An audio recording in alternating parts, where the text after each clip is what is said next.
Hey, I'm Dave Anthony, and this is another edition of a MJHL alumni interview. Today, we're very excited to bring on former MJHL and Anavet Cup champion Drew Worrad. Drew, thanks for doing this today. Yeah, no problem. Thanks for having me on. All right, very excited to catch up with what you've been doing lately. But before we get to where you are, take us through your career after leaving the Steinbach Pistons on that magical season.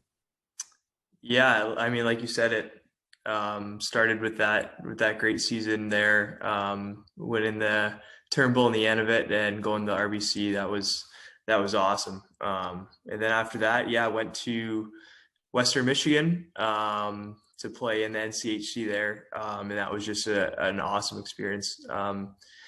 Playing against the best teams every single weekend in that league really just helped me grow every single day.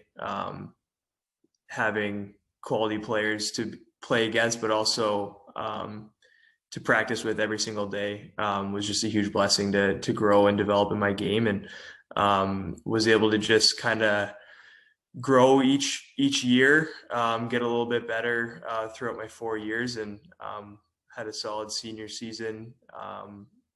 The team had a solid last season. I was there and got to experience the tournament for the first time, which was awesome. And we got our first tournament win in program history, which was super cool. Unfortunately, that run ended a little sooner than we were hoping for.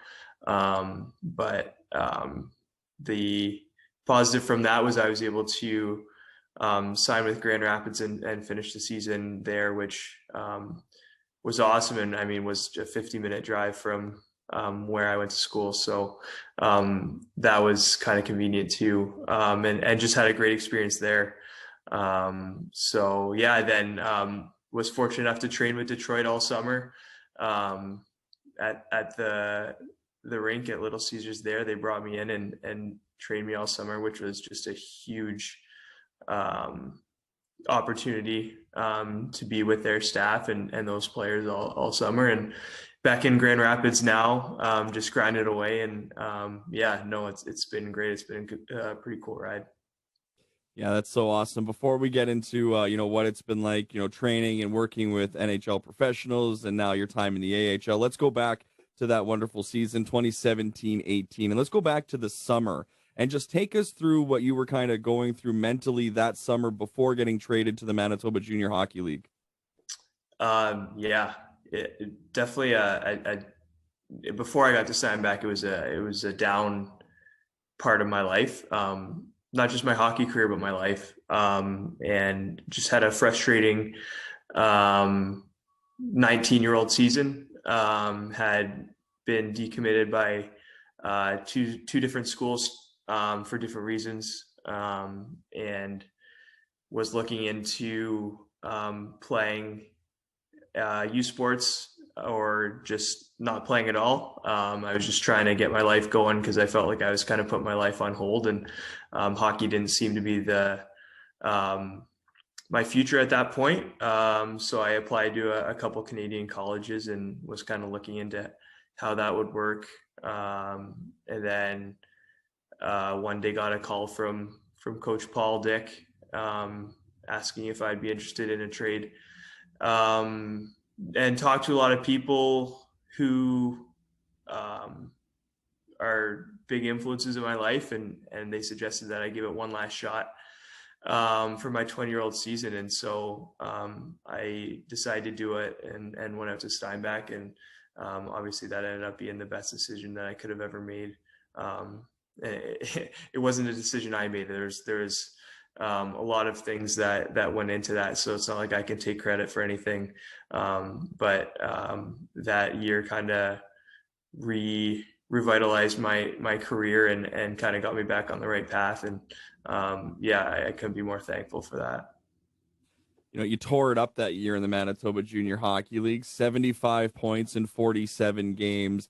Just what was it like to, elevate your game, and just how much did being comfortable around your new teammates and in the city and the situation play into your success on the ice? Well, you said it perfectly. It's not just like I figured something out, you know what I mean? I went to a place that that felt like home immediately. I had billets that made me feel at home.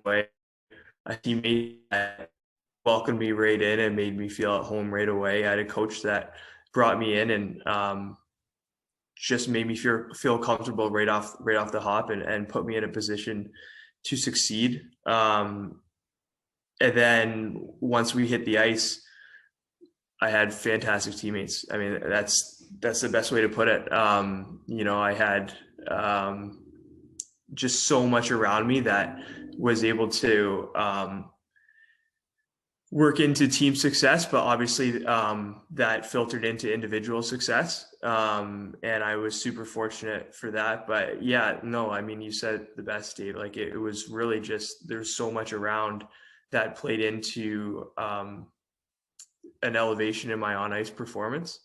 And that was just the biggest thing for me. I was just able to feel comfortable and go out there and just do my thing. And there was so much chemistry that we were able to build off the ice with just a great group of guys, not only a crazy talented group, but just a really good group of guys that, if I'm being honest, still keep up and talk to each other to this day, almost about 5 years later. Right. So that shows you how kind of tightly knit we were. And fortunately, I was able to individually benefit off that, obviously. So, Drew, just take us through what it was like to be recruited by Western Michigan after going through the process before and having it taken away from you.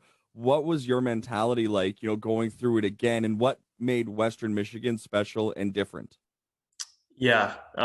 Usually in life, you're pretty happy about going through a process once because you kind of know what to expect the next time. It's a little different in recruitment because you're not exactly thrilled to be going through it again, honestly, for the third time.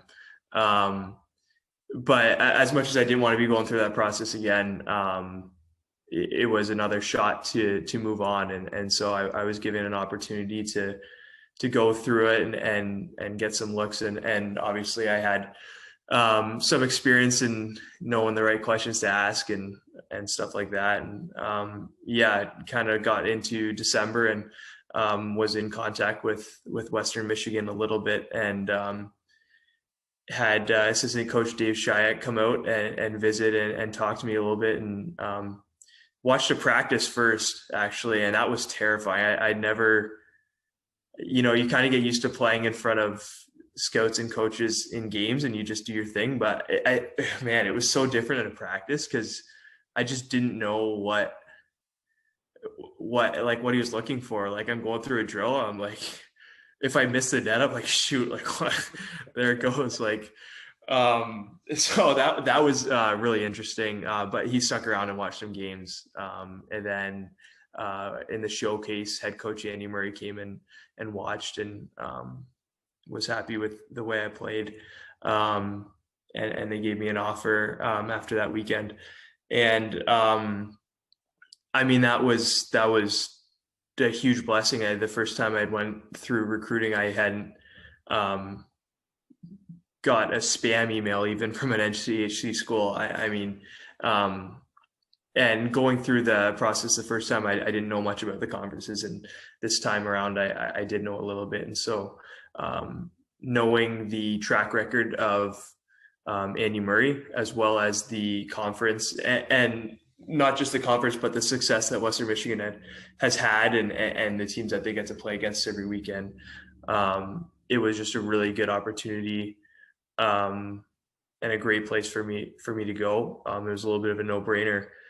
So it was a quick conversation with my parents, and this time around I wasn't going to wait too long.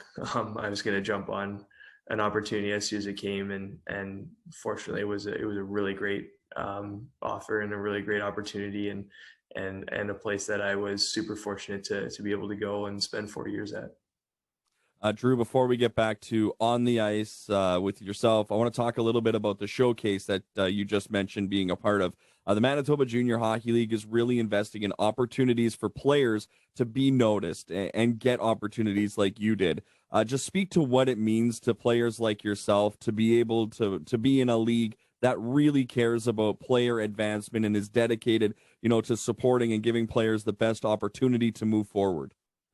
Yeah, it's great. I mean, obviously in my situation, the showcase was where the head coach was able to come and watch, and it was at um, a good time where he was free to be able to, like a head coach of a college team. It's a busy job, and so obviously there was some planning that went into having that showcase at a time where a head coach was able to come and watch, which was huge. And then, yeah, in addition to that, I mean, I think the theme of my story and the great part about hockey is everyone's path is different. And I went to a place far away from home that became home, and was able to have a great year and get noticed and move on. And that's just kind of the moral of the story. So the MJHL, just investing in kids' futures, and promoting and giving them those opportunities to be seen. It's great because, the MJHL was a huge part in my journey, and where I was able to come in as a first year 20-year-old and still be able to get noticed and get an offer and move on through this league. So I think it's great, and I think it's awesome that they're doing that, because obviously it played a huge part in my journey. All right, Drew, take us through what it was like moving from the Manitoba Junior Hockey League to, NCAA Division I with Western Michigan. What were some of the big adjustments you had to make as a player? Yeah, it sounds generic, but size and strength. I mean, size and speed. That was the biggest thing. They could really skate up there. So that was the biggest adjustment, was really kind of getting up to speed, being able to skate with those guys. But like I said, that was the beauty of going into that league, and that conference is it's a high level. Like you're seeing some of the fastest guys in college hockey and some of the strongest guys in college hockey. So to be practicing and playing against those guys, it forces you to get to that level, because you need to be there to compete. And so my coaches there were on me for sure. Like freshman year, they were all over me to get stronger, to get faster. And I spent a lot of time there.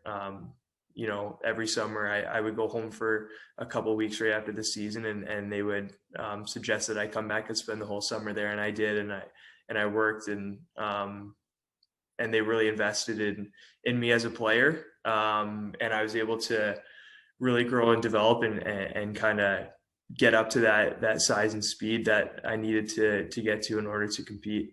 But yeah, those were the biggest things. Obviously, there's going to be tighter systems. There's going to be adjustments to defensive play and little things like that. But those things, as long as you don't fall asleep in video sessions and you're coachable, that's an adjustment that you can make, no problem. But really the biggest thing for me was just getting faster and getting stronger, because it really was that next level. Guys are older, and it was a faster league. So Drew, you talked about moving provinces to play hockey, so you kind of knew what it was like to be in a whole new situation. But going from Canada to the U.S. is a different animal altogether. What was it like moving down to the States and, really being far away from home and family and that support system? Yeah. It's funny you say that. I was in a different country, but I was a lot closer to home. It was, less than a 4-hour drive from my house, whereas, it was about an 18-hour drive to Manitoba. And my parents are pretty crazy, so they were driving out to just about every home weekend we had. 4 hours was nothing to them. So, to be honest, I actually went from seeing my family about once at Christmas in the MJ to seeing them way too much at school.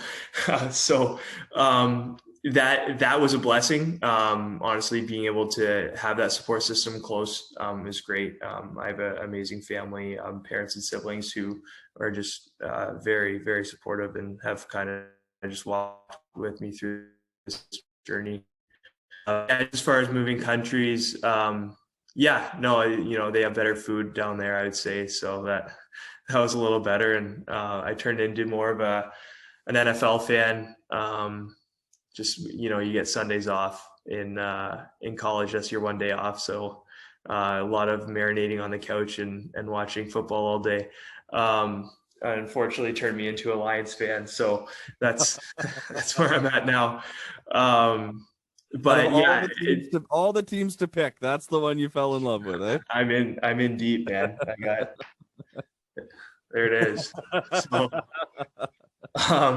yeah, tough times, but no, just getting back to hockey. I mean, yeah, no, it was, it was a closer place, honestly, and it wasn't too bad of an adjustment.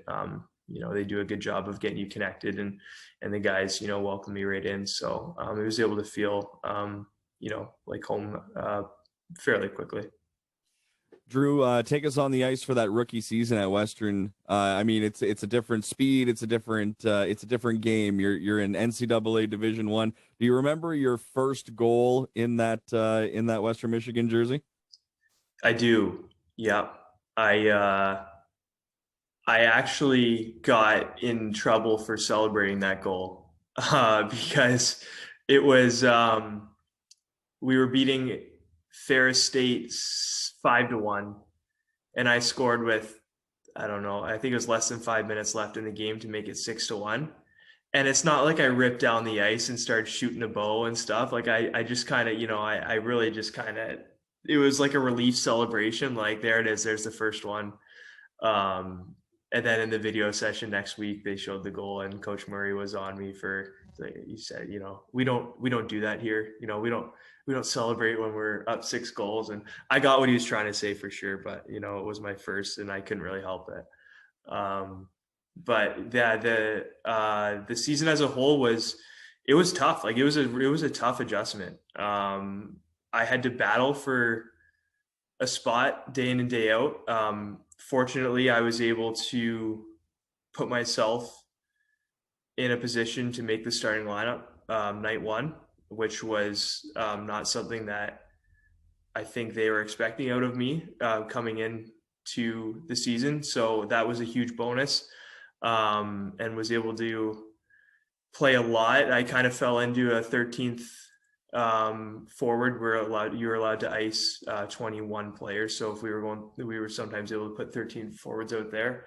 I kind of fell into that role for a little bit and got healthy scratched once around Christmas time, and but was able to kind of play. I think I played just about every game except for that one, which was just great to get that experience and just continue to learn and grow. And like I said, when you're playing against those guys and you're practicing against those guys, you just naturally find yourself getting to that level because you have to compete every single day. And so my skating took big strides. My strength got better, and the first year it was tough and it was hard, but that kind of set a base for my next 3 years. It was just kind of a place to grow from, and was really just kind of a solid start to my 4-year career there. Looking at your numbers, your rookie season, 10 points, next year, 17, third year, 23, and then your senior year, you really exploded, 45 points in 39 games. But I want to focus on the letter that you were given. What did it mean to earn a letter for Western Michigan and have that on your sweater that year? Yeah, that was, it was an honor. I think anytime the coaching staff pulls you in and decides that they want you to be a leader on the team, is something that you can take pride in. I never put too much emphasis on that letter because I think you can lead without it. And there were a lot of guys on our team that were great leaders that didn't have letters. And you know, I came into Steinbach as a first year guy and didn't have a letter, and was able to kind of grow into a leadership spot there. And so I was able to kind of learn from that. But naturally, obviously, when you get that letter, it doesn't matter if you choose to be a leader or not, you have to be, because it's there, you're in that position, you've been chosen. And so yeah, I think we had just a good group of guys there that as a leadership staff, that we were able to just kind of have open communications with the coach and the players, and just how we're feeling on a day-to-day basis. And then just, in the room and on the ice, kind of taking some younger guys under my wing, because my freshman year, I had some seniors that really helped me along and helped me grow in my first year. And so naturally, when you have that experience, I really wanted to kind of be that guy as well for the younger guys. And you'd have to ask them to see if I was good at that or not. But I went on my way to try and help them along, and hopefully they were able to benefit from that. But that was an honor for sure. And it was cool. And now you're in the AHL. You got 11 games with the Grand Rapids Griffins there in the year, and you tuck one in, man. What is that first AHL goal feeling like? Yeah. Man, to be honest, it was the third game of a 3-3 in Rockford, Illinois. So it was exciting, but it was dead quiet in the rink, and we had a group of guys that were all just kind of wanting to get home. So no, it was a cool feeling. I scored by shooting the puck, which isn't something that often happens with me. So to actually shoot one and watch it go in was cool. And just getting that first pro goal is obviously something that I'm super proud of, and a moment I won't forget. As uneventful as the celebration was, it was a really cool feeling. You didn't get in trouble that time, though, eh? Didn't get in trouble that time. No. Our head coach actually had COVID at the time, so he wasn't there. So maybe if he was watching the game, I would have gotten in trouble. But fortunately, it was our assistants were stepping in that game. We had, that was crazy. That game, actually, we had a couple days before in Iowa, we had COVID, the flu, and mono hit our team all at the same time. We had like 0 bodies, and it was a 3-3. It was wild, but yeah. So not something you'll never forget. On top of the goal is the situation that was around it, eh? Yeah, no, seriously, like literally everyone was just ready to get home, and but I scored, so hey. There you go, you scored. How much did that first taste of AHL hockey just motivate you to continue to improve away from the rink, and just continue to motivate you to get to that next step, because you're so close to the NHL now? Mm-hmm. Yeah. Firstly, just getting that last month in the spring there was a huge blessing. Just being able to go up there and get that experience before this fall, to go up and get some games. I mean, I'd be lying if I said it wasn't terrifying. I mean, on Sunday I was playing against Minnesota in the national tournament, and on Wednesday I'm driving to Grand Rapids to start my professional career. And so, yeah, it was scary. It was a very similar adjustment to my freshman year at Western. The size and speed, once again, it was another step up, and those were the things that I immediately knew that I needed to get better at. And so that's why I think it was such a blessing, is playing those games. I was able to go into this summer knowing exactly what I needed to improve on. So yeah, that just kind of set a benchmark for where I felt like I needed to get to. And it's really helped kind of going into this season. Drew, you had a lot of different roads that you went down when it came to hockey, and then your personal life on top of it, because you made the ultimate commitment, and it wasn't to a sport; it was to the love of your life. What was it like balancing, wedding planning, going through that, and COVID and hockey all in the same time? Yeah. So yeah. But, yeah, I'm gonna be honest. Last week, I guess it's 2 weeks ago now. 2 weeks ago, I got married July 9th, and 2 weeks ago was the first full week at home I was able to spend with my wife Elizabeth, because I was in Detroit training all summer, living at an Airbnb away from home, and just training there. And then took a break from that to get married and go on my honeymoon. Got back from my honeymoon, went straight back to Detroit, and started training again. And then had, in the fall, rookie camp, Detroit camp, Grand Rapids camp, and then and then that just kind of took us all until now with the season starting. Where I was actually able to like fully move into my apartment that we've had for months and live with my wife of a couple months. So that has all been pretty crazy. But obviously, I mean, she's been super amazing and supportive through all of it. And that's been huge to have that support there, because it's not just that's the beauty of getting married, right? It's not just about you anymore. So she's just been amazing, supporting me through everything, and moving all over the place. She's living here in Grand Rapids and commuting to Kalamazoo to school, because she doesn't graduate until December. So she's made lots of sacrifices to allow me to kind of pursue this, and I'm super grateful for that. That is really amazing. Drew, just a couple more for you. Another big part of your journey from Steinbach was the faith-based community, and you really cherished that. I know it meant a lot to you and your family. Just talk a little bit about that, and how your faith has kind of guided you throughout your life, and just what it meant to find people like that in Steinbach, and really feel supported that way as well. Yeah, absolutely. I think there were a lot of times in my hockey career where I really felt like I had an idea of where I wanted to go, and where I should be, and really thought that I kind of knew the way, and had a lot of trouble kind of just submitting that to God, and trusting in His plan for me.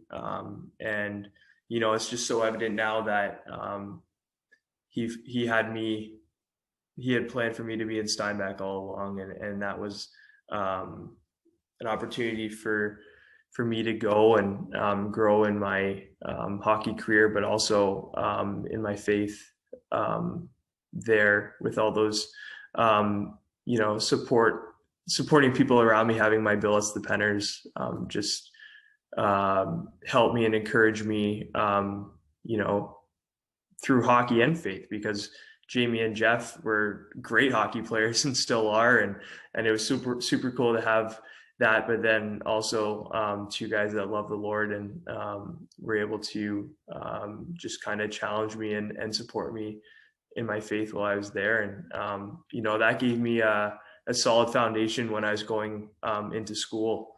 And I was super fortunate to find another faith community there at school, where I was able to get involved in Fellowship of Christian Athletes, which actually the Steinbach chaplain Mike Kaler was able to introduce me to when I was in Steinbach. So that's just kind of another connection there.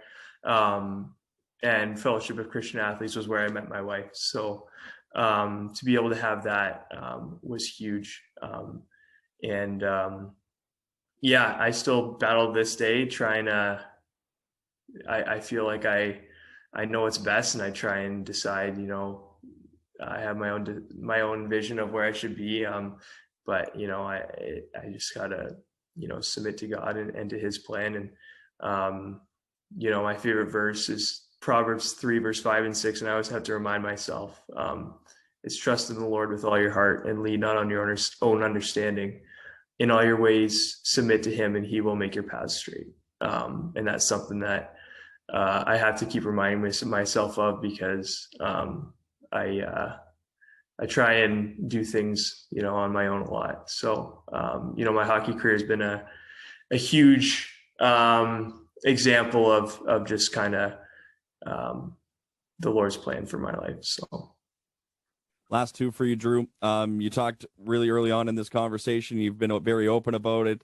Your hockey career hasn't always gone smoothly, and I think a lot of players can maybe relate to that, from not being drafted or not being noticed or being cut from teams or decode like you were. What advice would you give to young players, young kids, or even guys in the 20-year-old season that are maybe thinking that it's not going to work for them? What advice does Drew Worrad have for those players? Yeah, man. Like, everyone's got their own path. We're taught a lot. We're not taught, but you're exposed to the mainstream and the mainline ways to professional hockey. And obviously, ideally, those are where you want to go. But everyone's hockey journey is different. And it's so easy to compare yourself to others and where they are. And, I've finally been able to play professional hockey right now, and one of my teammates is a guy who's the same age who's starting his 6th year of professional hockey, and I'm a rookie, and that's okay. Like, that, it's just two totally different routes. He played major junior and signed right out of major junior, and played a couple years in the NHL, and I didn't. I was a late bloomer. I was drafted the OHL, really wanted to play there, got cut twice. That wasn't meant for me to do, because that's just, I wasn't ready at that time. Played 2 years of junior B, grew and developed. Played 2 years in Toronto, grew and developed, and found myself in my 20-year-old year in Steinbach, and was able to have a great season. And I was scared going into that last year because I had nothing. It was a shot and it was a chance, but I was able to find my game and get committed, and didn't have a special freshman year when other guys were at other schools, but was able to just have great people around me, great coaching, great teammates, and I was able to grow and develop. And I spent all 4 years and eventually was able to get a professional contract out of that. So I think the main theme is just, it's different for everybody. Don't compare yourself to anybody else. Just stick to playing your game and doing what you do best. Be coachable. Listen to coaches. They know what's best. That's the best thing that I've ever done, is I listened to Paul Dick and I listened to Andy Murray, and those two helped guide me to the next level. And Andy Murray for 3 years, and I should mention Pat Ferschweiler in my last year as well, as head coach. That guy was able to take everything that I learned under Andy Murray and just take it to that next level. And that's a lot of stuff. Sorry. But I guess the main points I want to say is everyone's path is different. And be coachable, and don't compare yourself to anybody else, because everyone's different. So those are kind of my main points, I guess. I probably could have just condensed that off the start, but there's a rant for you. No, it was perfect, Drew. It really was. We'll wrap up with this. I'm lucky enough to consider you a friend. We got to know each other pretty well when you're in Steinbach, and we still chat every now and again. And I just have a question. What is your obsession with ginger ale? I've been a water drinker my whole life, like strictly water. Like, ask anybody. Like, I just drink water. I don't drink anything else. And on my honeymoon, that was like my version of being adventurous, was I just started drinking ginger ale instead of water, and just kind of started as a joke a little bit. And now, it's taken off a little bit. I have a private Snap story, as you know, you're on that. And I post all my different ginger ales on there, and pretty soon I expect to be, the main face of ginger ale. I have a rating system, and pretty soon I would like to be the guy who people look to when they want an opinion on a different, a rating for a ginger ale. So. Drew, you are just the epitome of class. Thank you so much for taking some time for us today. Congratulations on all the success. Want to wish you and your wonderful wife all the best going forward, both in hockey and in life. God bless you, Drew. Thanks for this.